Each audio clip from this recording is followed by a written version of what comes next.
Olá, pessoal. Sejam muito bem-vindos ao FullConnect. Espero que a gente tenha uma troca de ideias bastante interessante aqui hoje.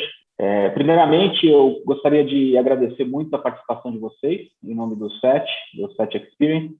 E só para apresentar para a nossa audiência, nós estamos aqui hoje com o Nestor Felp, que é diretor de Inovação, Integração e Supply Chain do Grupo Natura, o Flávio Maeda, que é Head Digital da Coire e vice-presidente da ABINC, o Bruno Flack, que é diretor de IBM Research Brasil, e a ABINC, para quem não sabe, é a Associação Brasileira de Internet das Coisas. Então, a gente tem aí uma formação de executivos com visões bastante diferentes, bastante complementares, então espero que seja um evento bastante interessante para a audiência. Nós pedimos desculpa hoje por conta da participação do Luiz Rasquilha. Luiz Rasquilha, infelizmente, teve imprevisto com o filho dele, é o principal futurista aqui do quadro, então a gente não vai ter a participação dele hoje, mas eu tento gravar um vídeo depois, de um bate-papo com ele e disponibilizar para a nossa audiência, tá ok? Bom, eu queria passar a palavra para os senhores se apresentarem formalmente e contar um pouco a respeito do papel de vocês dentro das empresas que vocês representam. Então, fiquem à vontade. Quem quiser começar. Eu posso começar. Bom, eu sou argentino, para quem não percebeu no sotaque. Teve passagem por várias empresas. Estou aqui faz 15, 20 anos. Trabalhei na Philips, na Procter, na Clorox, trabalhei na Avon e agora estou no Grupo Natura. E nesse grupo faz 12 anos que estou na Natura, e agora a Natura é um grupo que está junto com a Aesop, a Body Shop, a Avon e Natura. E atualmente estou na integração da Avon e Natura, com toda a responsabilidade de supply chain. A Avon se juntou ao grupo Natura em 2020, então faz 1 ano e meio que estou à frente do projeto de integração de toda a cadeia de supply chain de Avon e Natura, que são, como vocês sabem, 2 gigantes da venda direta. Então, é um trabalho árduo aqui em Latinoamérica. Flávio? Bom, obrigado aí pelo convite da participação. Meu nome é Flávio Maeda, eu sou engenheiro mecatrônico de formação e aí trabalho aí há mais de 20 anos no setor de tecnologia, da informação, voltada a TI industrial, voltada para a indústria, para a manufatura. Eu fui bastante tempo empreendedor, aí, dono da minha empresa, e desde julho desse ano eu assumi aqui a responsabilidade como Head de Digital na Apoire, que é uma empresa europeia, muito forte em engenharia para indústria, energia, infraestrutura e grandes projetos. Em 2015, eu também comecei com outro papel, fui um dos fundadores da Associação Brasileira de Internet das Coisas. Tá? Eu fui presidente por 2 mandatos da ABINC e hoje eu estou no papel de vice-presidente da associação. A gente está tendo aí um papel bem bacana, divulgação, da evangelização sobre a internet das coisas no mercado em geral, trabalhando muito forte com o governo brasileiro. Por exemplo, participamos do Plano Nacional de IoT do governo. Agora também eu represento a ABINC na Câmara Brasileira da Indústria 4.0. Então, estou bastante envolvido com o tema de Indústria 4.0, que tem um dos grandes pilares aí, o IoT, tá? A Internet das Coisas. Então, espero poder contribuir nessa conversa hoje com todos vocês e vamos nessa. Muito bem, Bruno. Olá, pessoal. Muito obrigado mais uma vez pelo convite. É um prazer, uma honra estar participando dessa conversa. Eu trabalho na IBM, eu sou parte da divisão de pesquisa da IBM. Nós somos uma organização de 3.000 pesquisadores distribuídos em 10 laboratórios ao redor do mundo. A IBM tem hoje pouco mais de 110 anos, a divisão de pesquisa existe desde 1945, e, em particular, eu sou hoje o diretor do laboratório de pesquisa que a IBM tem aqui no Brasil desde 2010. A gente faz pesquisa basicamente em diversas áreas, mas em particular em computação em nuvem, em inteligência artificial e alguns problemas específicos de aprendizado de máquina dentro dessa área, e aplicações voltadas para indústrias, para descoberta de materiais, captura e sequestração de carbono, e outras também relacionadas com o futuro do clima, o futuro do trabalho e, de maneira mais ampla, algumas questões, como eu falei, de inteligência artificial. Bacana.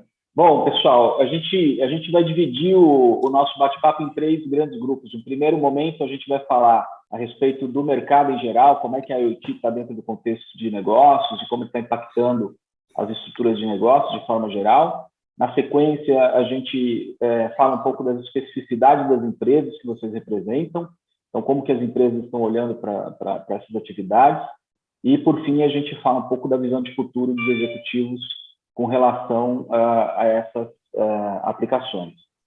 Bom, para a gente iniciar o nosso bate-papo, então, eu queria trazer alguns números rapidamente para a gente poder ter um embasamento inicial, mas o Gartner, por exemplo, ele traz informações de que o contexto do IoT no mercado global vai atingir a marca de 21,3 bilhões em 2022, que significa um aumento de 22% em relação a 2021. Os governos são os maiores compradores, o Flávio tem aí uma experiência com o governo, então ele vai poder nos dar uma visão a respeito disso, e esses investimentos, eles estão muito centrados na questão de melhoria, de monitoramento de infraestrutura, iluminação pública, estacionamento, gerenciamento de resíduos, gerenciamento de tráfego, entre outros, né?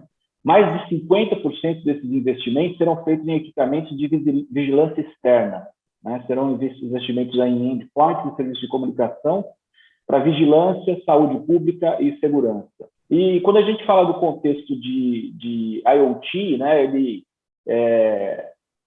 contribui muito para esse processo também. Então, a gente tem algumas informações a respeito do IDC, que, por exemplo, no Brasil, o 5G vai trazer investimentos da ordem de 13,5 bilhões de reais até o final de 2022. Né? O leilão do 5G deve acontecer em outubro, né? As primeiras redes comerciais, então, devem surgir em 2022, e aí isso vai dar um avanço bastante considerável para a inteligência artificial, IoT, cloud, segurança, entre diversos outros projetos que estão envolvidos com o 5G. Um outro ponto interessante de ressaltar é que o 5G ele é diferente das outras redes que nós tivemos anteriormente, porque ele dá um peso bastante considerável para o B2C, né, ou para o consumidor, e ele faz um papel no B2B, nas trocas de empresas para empresas, muito forte.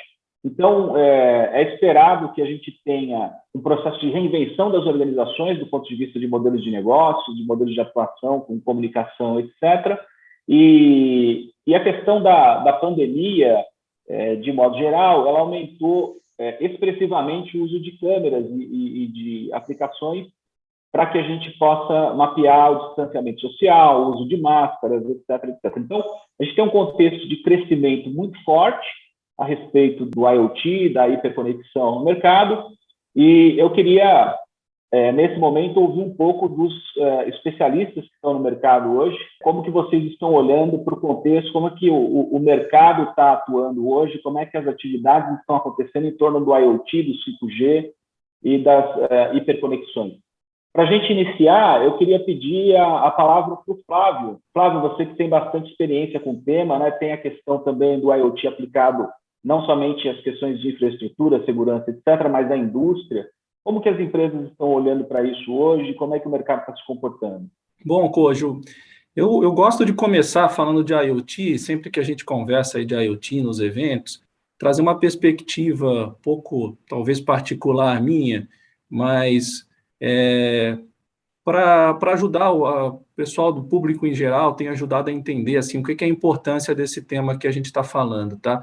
Quando a gente fala de IoT, a maioria das pessoas não conhece, né, essa sigla, e imagina que é mais uma tecnologia, mais uma moda, alguma coisa que o mercado está inventando. Tá? Mas a perspectiva que eu costumo colocar é que assim, IoT nada mais é do que como se fosse também uma quarta, fala de indústria 4.0, mas é como se fosse também uma quarta onda da revolução da internet, tá?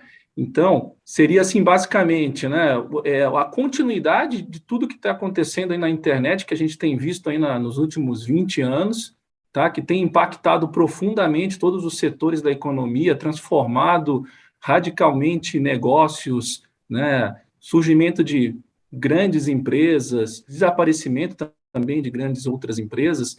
Então, basicamente, eu chamo a internet das coisas para o público em geral entender como se fosse a internet 4.0, tá? Sendo que a primeira fase da internet surgiu, né, com a digitalização do conhecimento, do conteúdo, tá? Para dar um resumo.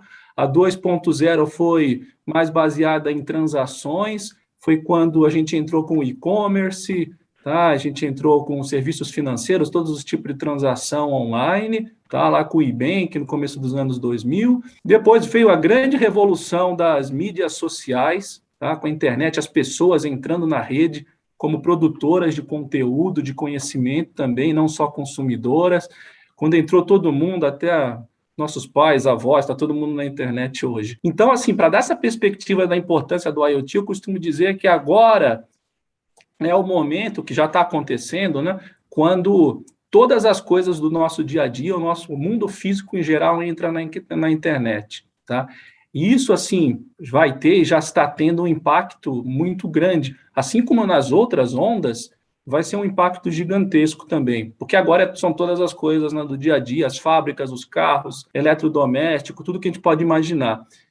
E outra coisa que eu costumo dizer é a seguinte também, o grande poder da internet das coisas é trazer para esse mundo físico todos os modelos de negócios que a gente viu surgir no mundo da internet, dentro dos nossos computadores, dentro dos nossos smartphones.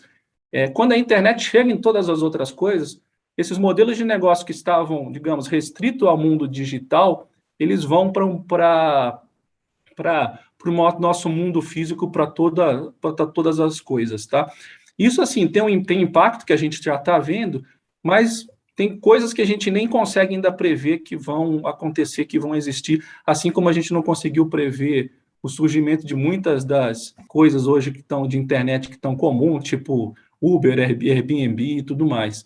Então, assim, essa é a explicação que eu costumo dar, é uma continuidade, tá? Não é uma coisa nova, a gente está falando de uma continuidade, uma revolução que já aconteceu lá atrás. Como que a gente está em relação à IoT? Você comentou aí de governo, né? Eu participo muito, né, dessa frente de governo por conta da ABINC, e o que tem acontecido, né? Não sei se é conhecimento, já é de certo conhecimento, mas não do público geral. O Brasil elaborou, começou em 2018, terminou em 2019, o Plano Nacional de IoT, tá? Que foi um plano estruturado pelo governo, elaborado pelo governo e contratado aí de algumas empresas para ser elaborado, que basicamente priorizou algumas áreas chaves para o IoT no Brasil. Tá? Em resumo também, a gente não consegue falar muito em detalhe agora, mas o Plano Nacional de IoT estabeleceu 4 áreas, que foram indústrias, cidades, o campo, né, o agronegócio e saúde. Tá? Então, existe aí uma série de, né, iniciativas que se desdobraram a partir do Plano Nacional de IoT. Uma delas é a indústria, tá? Outra coisa que a gente conhece, existe uma Câmara criada a partir do Plano Nacional de IoT, que é a Câmara Brasileira da Indústria 4.0, e essa Câmara visa aí, unindo vários ministérios, associações que nem a ABINC, outras associações, CNI, ABDI, Senai, um monte de gente, coordenar todas as ações que foram estabelecidas pelo Plano Nacional. Tá? Então, assim, a minha atuação profissional é na indústria, eu vejo, assim, o IoT é um dos pilares fundamentais da indústria 4.0.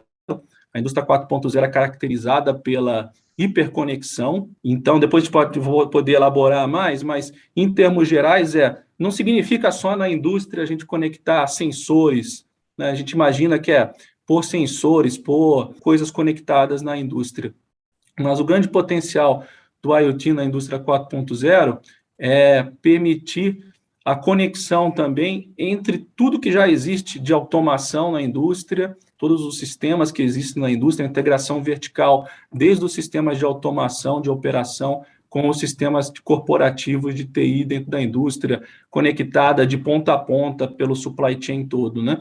Então, assim, esse também é uma das áreas que promete um grande salto de produtividade para a indústria, todo mundo está perseguindo isso, e aí, aliado à inteligência artificial, né, se completa o jogo, né? Então, são os dados gerados pelo IoT, com essa hiperconexão, junto com a inteligência artificial, isso vai levar a indústria aí já está levando, né, para patamares de produtividade, de ganhos de eficiência operacional, e aliado a temas como sustentabilidade e outros mais também que vão se beneficiar de toda essa nova automação, essa nova tecnologia. Em termos gerais é isso, depois a gente vai elaborando bacana, um pouco Flávio. mais nas respostas. Vamos, no próximo bloco a gente deve entrar um pouco mais na questão do IoT industrial, que é um tema muito interessante. Eu queria aproveitar o gancho, já que você elaborou um pouco a respeito de supply chain e tudo mais, para a gente ouvir um pouco o Nestor. O Nestor tem bastante experiência com o tema também.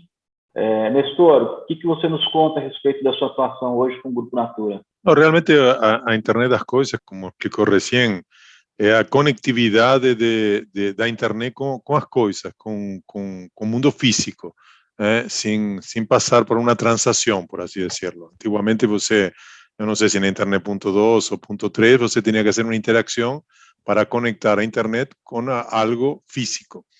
Então, evidentemente, na evolução dentro da Natura e da indústria, você tem melhores eficiências, você consegue fazer mantenimento predictivo, consegue conectar tus equipamentos, as vibrações dos equipamentos com a internet, consegue saber qual é o momento mais eficiente, onde você consegue ter o melhor rendimento, consegue entender uma massa de dados conectados a través de esos equipamentos conectados con internet. Claro que también que si você va para logística, tem uma maior experiência.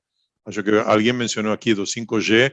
O 5G provavelmente vai revolucionar a rapidez com que a gente se conecta e traz essa melhor experiência para o cliente. Então, tem temas de eficiência, temas de busca de melhoria, tem também temas de impacto ambiental, como conseguir, a través dessa massa de dados, ter menos impacto em equipamentos ou em produções em grande escala. Eu acho que é um mundo super interessante. Eu via, você falava de futurismo, via que nosso corpo humano vai estar conectado. Então, eu não vou precisar mais fazer exames médicos. Meu corpo vai ter conexões que automaticamente 24 horas pode estar monitorado, pode fazer exames físicos sem eu ir no médico. Agora, tudo isso, eu quando escutava esse futuro, falando da medicina e da problemática, a gente já viu na Europa indústrias que foram hackeadas. Então, assim, com maior interconectividade que você tem com a internet, você tem todo tu equipamento. Imagina o corpo, tu corpo, na internet. Então, imagina que hackeiem tu corpo. Que algum hacker consiga hackear tus sensores que te dão um melhor bem-estar, mais saúde, e traga algo prejudicial para você, como também han hackeado empresas recentemente, acho que foi a Renner e várias empresas. Então, assim, a Internet das Coisas traz uma facilidade enorme para o futuro. O único ponto de atenção é a segurança, não? Que muita gente fala da característica, porque muito facilmente você toma controle daquela conexão que tem a internet com as coisas, e aí você toma controle do mundo físico, da indústria, da logística, do corpo, se no futuro a gente tem esse controle. Acho que vai por aí um pouco a problemática e a visão de futuro. Legal. Ô, Nestor, eu tô observando aqui que você está com a sua foto de fundo aqui, é do NOC da Natura, né? A gente pode falar melhor depois a respeito da questão de experiência com o consumidor. Eu já visitei esse espaço e eu sei que existe aí todo um mapeamento a respeito das vendedoras e como elas estão satisfeitas ou não satisfeitas, como elas estão com o processo de vendas, etc., né? Tem muitos dados aí que são mapeados e trabalhados também para tratar a questão da experiência do usuário. A gente pode falar melhor sobre isso no próximo bloco.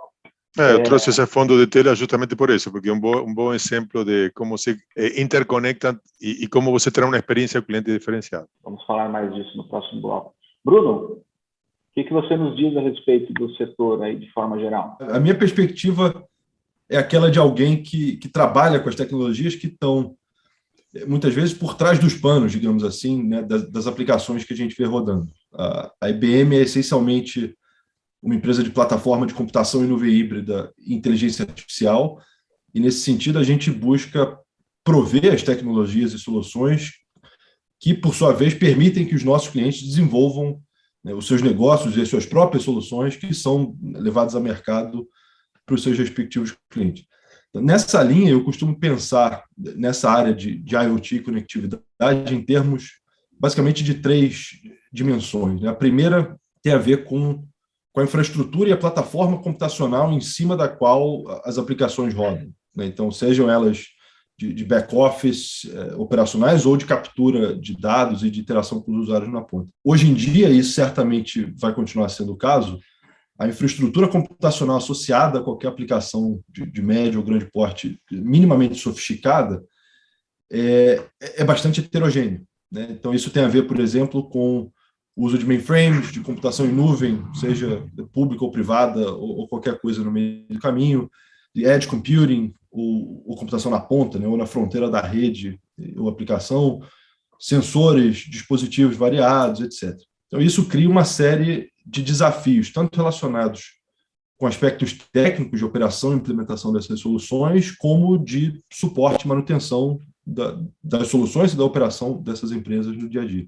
Então, nesse sentido, a abstração dessa complexidade, e é justamente aí que entra essa plataforma de computação híbrida, é algo que a gente entende ser fundamental para que essas soluções sejam desenvolvidas e operadas de forma eficiente em termos dos recursos, tanto humanos como computacionais, que estão investidos ali. A segunda dimensão tem a ver com o uso que se faz dos dados, né, gerados, coletados, processados e armazenados por cada uma dessas aplicações. Então, aqui é onde, justamente, tanto o Flávio como o Nestor tocaram nesses pontos, entra o uso de técnicas de ciências de dados, de aprendizado de máquinas, de modelagem matemática, etc., ou, de forma mais ampla, de inteligência artificial.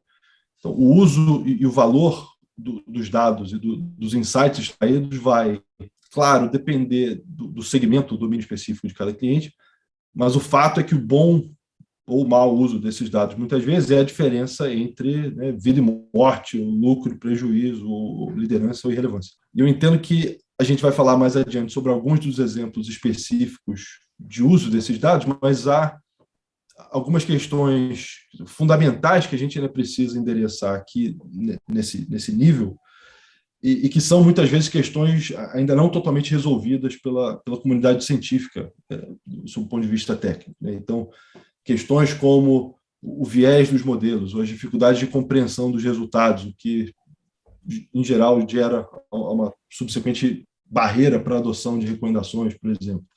Regulamentações legais que definem restrições para o uso dos dados e assim por diante. E, por outro lado, existe também uma série de desafios relacionados com a maneira com que esses modelos e algoritmos subjacentes são desenvolvidos e como eles são implantados no dia a dia. Então, questões como a necessidade ou não de um volume extraordinário de dados para que se crie um modelo minimamente preciso. O uso de energia, dependendo do ponto de aplicação desses modelos. O modelo pode estar rodando, de novo, num supercomputador, ou pode estar rodando, ou pode ter que rodar num telefone. A capacidade computacional associada e requerida, latência, etc. E a terceira dimensão, de respeito a alguns critérios ou atributos que a gente precisa levar em conta, independente da aplicação, do domínio da indústria, que tem a ver, por exemplo, com questões relacionadas à privacidade, questões relacionadas à segurança, cibersegurança, e isso é algo que hoje em dia, uma preocupação para absolutamente toda e qualquer empresa que preze pelos dados e pelo uso que se faz daquilo, tanto dos seus clientes como dos seus próprios, em termos das suas operações, a escalabilidade daquilo que se constrói para que, de novo, seja possível modular de acordo com a demanda e com a necessidade das aplicações, e por aí vai. Muito bem. Obrigado, Bruno, pela contribuição. Bom, agora queria ouvir um pouco a respeito da forma como os executivos estão tratando isso realmente no dia a dia, né? Como que as suas organizações estão olhando para essas atividades, como que vocês, executivos, estão liderando essas frentes e entender um pouco da especificidade de cada negócio, né? Como que esse processo todo do IoT, essa hiperconexão, etc., está trazendo valor efetivamente para as empresas e para o consumidor. Podemos começar, então, com o Nestor agora, Nestor, para a gente... Podemos. Acho que a gente abordou bastante o tema da indústria 4.0, do mantenimento predictivo e de todo o potencial que a gente tem dentro da indústria, não? De conectar os equipamentos em termos de buscar eficiências.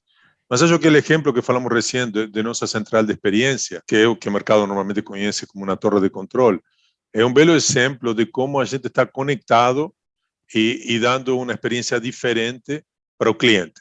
Então, nesse centro aqui, que está a foto aqui na minha espalda, que você conheceu, aparentemente é um centro que tem 3 áreas específicas. Tem uma área de sistemas, tem uma área de vendas e tem a área de supply chain. A primeira, para poder ter uma visão 360 graus do cliente, tem que ter várias áreas, não é uma única área dentro dessa conectividade com o cliente.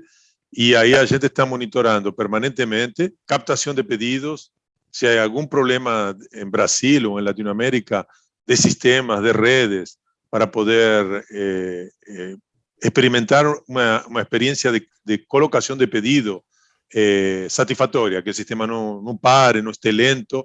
Todo esse controle se faz nessa central de experiência. Por outro lado, a área de ventas, ele monitora exatamente o que acontece com o canal de ventas. E aí traz a experiência e a segmentação dos clientes. Então, lá se coloca as promoções, podem ser segmentadas ou promoções em determinado momento do dia. E algo que parecia impossível se não tivesse toda essa conectividade e toda a internet das coisas é você fazer promoções em muito curto lapso de tempo. A Natura e a Avon são empresas que trabalham com um catálogo, e esse catálogo é fijo durante 21 dias. Através dessa central, você coloca promoções no ar de inventário que está sobrando em determinado centro de distribuição. Mas só que tem que ter a inteligência de poder deslocar essa promoção no momento que já não sobra mais o inventário. Então, essa dinâmica de informações e essa dinâmica de oportunidades está gerenciado lá. E toda essa dinâmica não existiria se eu não tivesse toda essa informação online, buscando todas essas informações de dados para poder dar a melhor experiência, a melhor satisfação e a melhor disponibilização de produtos para nossas consultoras e para nosso cliente final. E, por outro lado, todo o monitoramento de supply chain, desde disponibilização de produtos, serviços.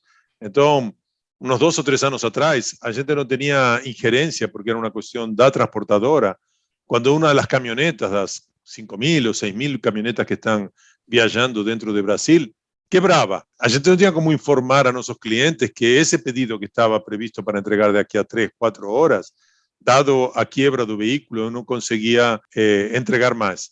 A partir do momento que a gente conecta o GPS desse veículo à transportadora junto com nossa central e toda essa conectividade flui de forma automática, eu tenho essa informação disponível em nossa central. E eu posso saber o impacto que tem para nossas consultoras ou nossos clientes finais. Se eu não tivesse toda essa conectividade e toda essa informação online, eu não teria esse benefício que hoje está necessário, não? Porque o cliente cada vez quer ter o produto, quer saber o que aconteceu com o produto, se o produto vai demorar 1 hora mais, se o produto vai chegar hoje. Ninguém quer ficar em casa esperando para um produto entregar. Então, toda essa central orquestra essa informação, mas não conseguiria orquestrar se os instrumentos de cada que está nessa orquestra não estuvieran tocando e conectados simultaneamente. Muito interessante, Nestor. Bruno, como é que vocês estão olhando para essas atividades todas? Como é que a IBM está entregando valor para os seus clientes? Quais são as experiências que vocês estão tendo nos laboratórios e assim por diante? Perfeito. Aqui, de novo, eu acho que tem 2 lados da mesma moeda para onde a gente olha e desenvolve produtos, e tecnologias e soluções. Então, uma tem a ver com aquilo que a gente provê para os nossos clientes, né? E aqui, de novo, como eu falei anteriormente, a IBM sendo uma empresa provedora dessas soluções de computação em nuvem e inteligência artificial, a gente tenta construir o core, os elementos que permitem que a gente instancie ou desenvolva aplicações específicas para situações bastante diversas.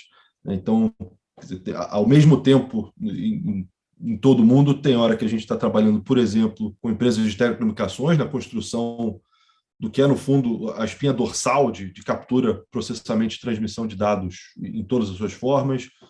Em outro dado momento e geografia, a gente está trabalhando com empresas de mineração ou transporte, por exemplo, em questões relacionadas à manutenção preditiva, como o Nestor falou, para maquinário e equipamentos pesados. E, em outros momentos ainda, a gente está trabalhando em domínio da agricultura, com o uso de dados que estão vindo não só dos equipamentos do campo, mas também de satélite, para que se criem modelos que permitem entender a produtividade e o manejo mais adequado para cada cultura específica. Então,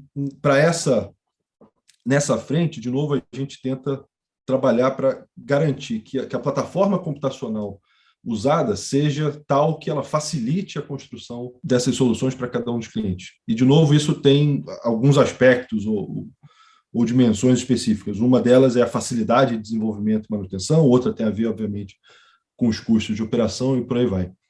Por outro lado, a gente olha também para dentro de casa para instrumentar os nossos processos de desenvolvimento de software ou de fabricação e construção de supercomputadores, por exemplo, para fazer isso de maneira cada vez melhor. Então, tudo que a gente faz, desde de onde eu sento, que é a divisão de pesquisa, até o desenvolvimento e entrega dos produtos, é tal que é monitorado, sensorizado ou instrumentado de forma que a gente pode, hoje em dia, entender como alguns dos nossos softwares são usados e usar essa informação como um loop de feedback para a gente entender aonde que está funcionando, onde não está funcionando, quais são as features que de fato trazem mais ou menos valor para os clientes, como é que a gente deve priorizar as questões de desenvolvimento e por aí vai. Interessante, eu acho que, dado o contexto que a gente vive hoje de transformação, etc., deve haver uma conexão muito forte com os seus clientes e com os clientes dos seus clientes para a experimentação de uma série de soluções, né? O processo co-criativo deve ser bastante intenso na tua área, né? Flávio, como é que vocês absolutamente, sem dúvida. Absolutamente, né, Bruno? Flávio, como que vocês estão olhando hoje? Como é que a empresa, o grupo, a BINC traz valor para o mercado? Como é que vocês estão atuando? E apoio, eu não sei se tem alguma especificidade que possa ser explorada também. Eu acho que seria interessante ouvir os dois lados. Tá bom.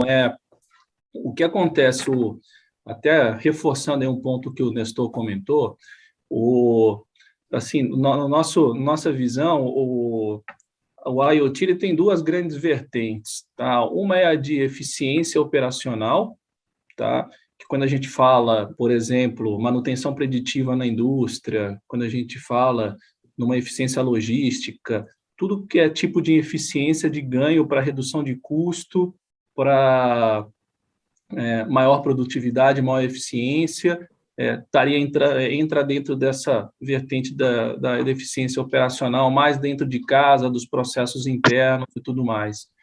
E isso daí está também, hoje em dia, está sendo muito explorado também a interconexão disso com o tema de ESG, de sustentabilidade, porque também no mesmo momento que a gente consegue ou almeja essa eficiência operacional para uma redução de custo, para aumento de lucratividade e produtividade, ao mesmo tempo também a gente está permitindo, né, e ajudando um melhor uso dos recursos naturais, fazer mais com menos. Isso diretamente aí impacta também no tema do desenvolvimento sustentável, tá?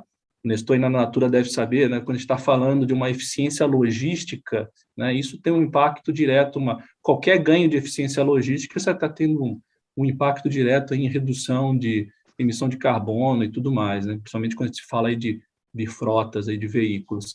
Tá, então, essa é a vertente da eficiência operacional. A outra vertente é a que a gente chama de inovação, tá? É a de criação de novos modelos de negócios, de novas fontes de receita, tá? Mais para, digamos, para fora de casa. É até por isso que se perguntou, com a ajuda da BINC, nós estamos na segunda edição de um prêmio de IoT, e a gente tem duas categorias, uma é eficiência operacional e a outra é essa da inovação. Então, inclusive, a gente já abriu as inscrições para inscrição de cases para o prêmio, e a premiação vai ser no final de outubro aí desse ano, 2021. num evento da BINC anual, que é o BINC Summit. E, bom, mas aí na linha da inovação, o que acontece? Os novos modelos de negócio que eu comentei na minha primeira fala, de trazer modelos de negócio que se fortaleceram muito na internet. Então, quando você tem na internet ali o SaaS, né, o Software as a Service, ou o Pay-per-Use, quando a internet chega no mundo físico, você pode também levar esses modelos de negócio. Por exemplo, ao invés de você vender um equipamento ou vender um produto, você cobra pelo uso, porque se o produto está conectado, você tem como medir a utilização desse produto. Tá? Esse é um exemplo. Mas o principal na linha de inovação, de criação de novas fontes de receita, muita gente pergunta, mas como que o IoT traz criação de novas fontes de receita?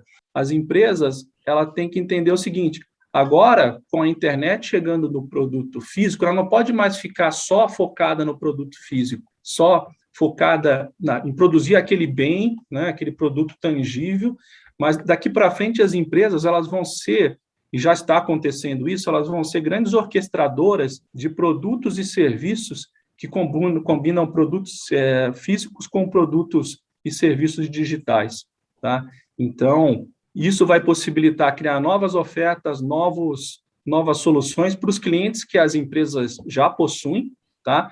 Um exemplo que eu costumo dar, às vezes talvez seja repetitivo para o pessoal que já me assistiu anteriormente. A gente vai todo ano para um evento em Barcelona de IoT, que é o IoT Solutions World Congress, e numa das vezes que eu fui lá para Barcelona, eu vi uma empresa que era produtora de colchão. Então, você imagina, colchão é o produto físico mais tradicional que existe há milhares de anos, porque todo mundo precisa dormir em cima de alguma coisa, né?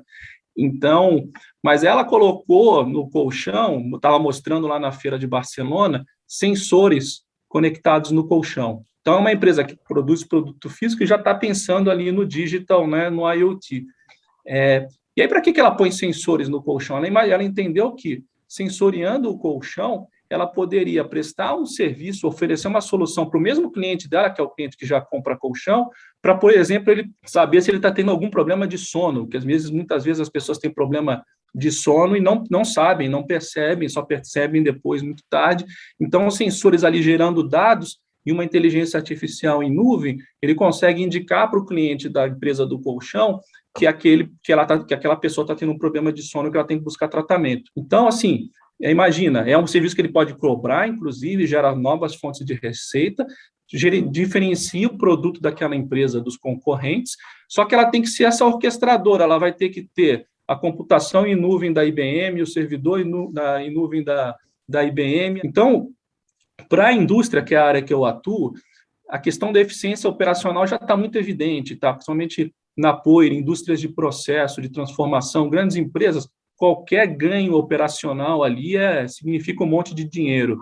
Então, isso já está evidente, está acontecendo muito, principalmente também alavancado pelo tema da indústria 4.0, que está na agenda dos grandes executivos, né, da indústria, por exemplo. Mas para esse outro mundo, mais bens de consumo, isso ainda está em fase de percepção. Então, é uma das missões da BINC levar isso e mostrar para o público em geral que ao mesmo tempo que é uma grande oportunidade, porque a empresa pode aumentar a receita, pode melhorar a experiência do cliente dela, também é uma ameaça, porque se ela não fizer, o concorrente dela pode fazer, ou surgir uma startup do nada ali que vai fazer exatamente aquilo que ela poderia ter feito. E ela se reduzir à simples condição de produtora de um produto. Não perder esse bonde, perder essa oportunidade de ocupar esse espaço e se diferenciar no mercado aí da nova era digital. Tá? Então, basicamente, é isso aí também. Legal, Flávio, muito obrigado pela visão. Muito interessante esses casos que você trouxe, né? A experiência do consumidor, não somente do ponto de vista de consumo do produto, mas de cuidado com a saúde e tudo mais, que a empresa consegue ter um nível de relacionamento bastante apurado, e isso significa mais resultado na ponta, né? Bom, acho que a gente teve aqui uma visão bastante ampla dos executivos, né? Muitas coisas interessantes que nós ouvimos aqui hoje, um aprendizado constante com vocês, né? Para a gente chegar, então, para um encerramento do nosso dia, queria rapidamente uma visão de futuro, como é que os executivos estão olhando para as oportunidades que estão surgindo aí, o que pode ser colocado, que vocês imaginam esse futuro próximo e como essas tecnologias vão impactar as nossas vidas, as vidas das empresas e dos consumidores? Bom, eu posso começar. Eu acho que a gente tem uma expectativa muito grande, como falamos recém da chegada do 5G, a possibilidade de estar conectado em qualquer lugar, em qualquer momento, em qualquer espaço, sem necessidade de ter uma internet muito perto, sabe? Um ponto de conexão muito perto. E, por outro lado, falando um pouco do futuro, como falamos recém, nosso corpo vai estar conectado, sendo controlado com a saúde. Eu acho que tem uma oportunidade enorme de atingir coisas que hoje parecem muito lejanas. Então, muito entusiasmado com essa oportunidade. E a gente está vendo, eu que já tenho uns anos na indústria, como se acelera em forma exponencial toda esta coisa da internet das coisas, a logística 4.0, indústria 4.0. Então, tem uma expectativa enorme dessa aceleração exponencial. Muito bem, obrigado, Nestor. Uma visão bem interessante aí. Flávio, Bruno, quem gostaria de fazer as palavras finais? Eu posso falar rapidamente? Perdão, Flávio, por favor, então. Eu só reforço um ponto que eu já falei. Eu acho que um dos principais potenciais aí é essa interligação aí entre a digitalização, o IoT, a indústria 4.0 com o tema da sustentabilidade. Está todo mundo vendo aí, principalmente a Natura, aí, que é uma das grandes líderes aí nessa área de sustentabilidade, uma das grandes marcas reconhecidas nessa área, né?